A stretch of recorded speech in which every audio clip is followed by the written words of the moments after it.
Hi, it's me, Trixie Mattel, and this is my interview for A Book Of.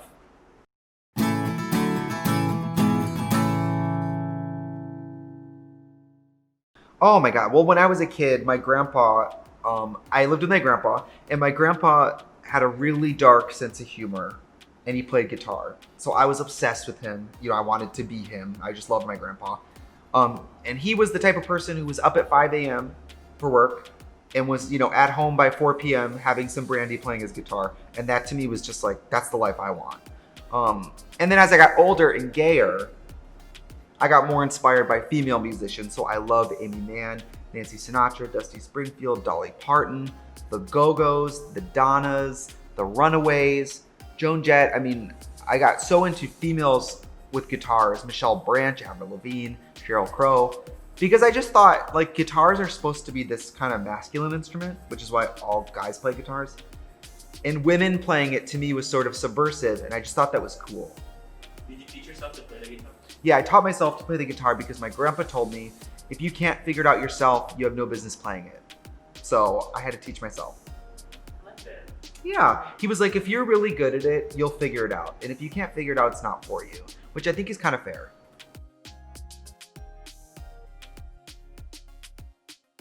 Oh, I'm glad you asked. Smash Mouth, Fush You Mang, with Walking on the Sun, one of the most iconic songs in American history.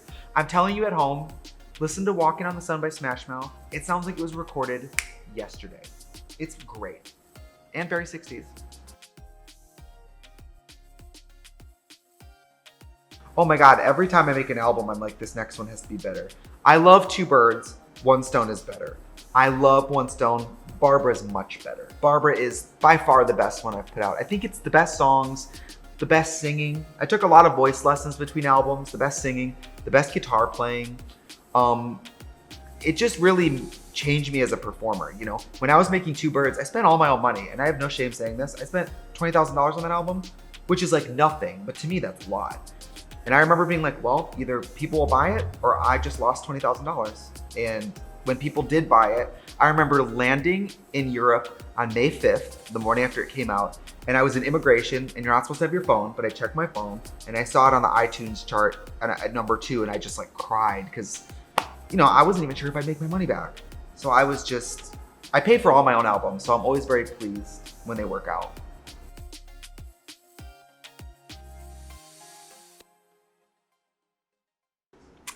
It's pretty much all personal. Sometimes I think of the fans a little bit. Like when I wrote Girl Next Door from Barbara, I have so many female fans that I always kind of want to put something on the album that is just for the women. Like on One Stone, I have a song called Red Side of the Moon that's a love story about 2 women, because so many of my fans are women who like women. But then a lot of it's just what I want to write. Malibu, I just wrote it because I loved the word Malibu, and I loved the idea of the romanticism of getting in a convertible and driving out to Malibu. Most of the time I just sit down and write it in 10 or 15 minutes. When I get inspired, I just burn them out. When I sit down and I get into it, I don't get up until it's done. And usually I can finish in 20 minutes. Wow, that's it. And that's it. And sometimes we change some words. The original lyrics to Malibu were a little different. And then in the studio, we decided all the lyrics should maybe be double entendres about the waves and the sun. On Barbara especially, there's a theme throughout where a lot of metaphors have to do with the beach. The tide was coming in, the sun's going down in a relationship. There's a lot of ways to talk about your life like a trip to the beach, and that's kind of what we did on Barbara. Very California. Oh yeah, I was in the middle of my tour Grown Up, and we completed 26 of our 29 American cities, and we got yanked off the road. Now, before the full lockdown, venues of large groups over 1,000 were affected first, so my shows were affected. But most drag queens, don't worry. In the beginning, when it was just large groups, I was calling drag queens being like, don't worry girl, it's small groups, your shows are gonna be fine. But we got pulled off the road pretty early. And then all my shows basically got moved to 2021. So I had to take every wig and every costume and every joke and every song and basically put it in a suitcase and put it in the closet. So the show is there. It just currently lives in my closet.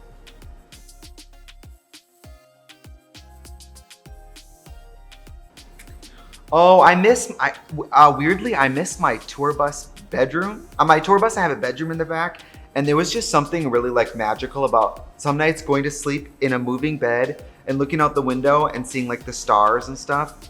Especially when we were driving through like, Seattle through like Montana and all that. It was really like kind of magical to see like mountains with snow. And I'm like in the back of a tour bus playing a guitar. It felt very, very cool.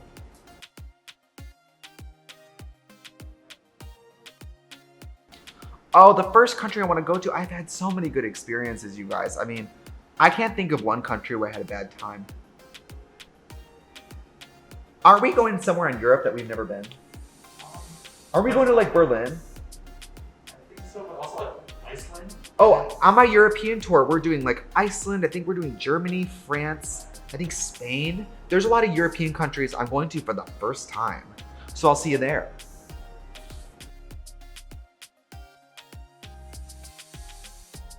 The craziest fan experience. Well, how much time do you have? Because I'm Trixie Mattel and these people have no chill. Somebody shared my home address a few weeks ago. That was cool.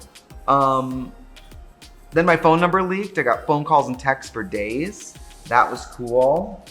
What else? Fan experience. Oh, somebody fainted in front of me. That was pretty crazy. It was at Boston and somebody fainted in front of me.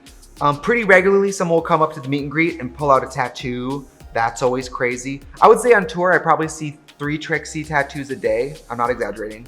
Probably 3 a day. Which I think is a lot. Because I don't have any.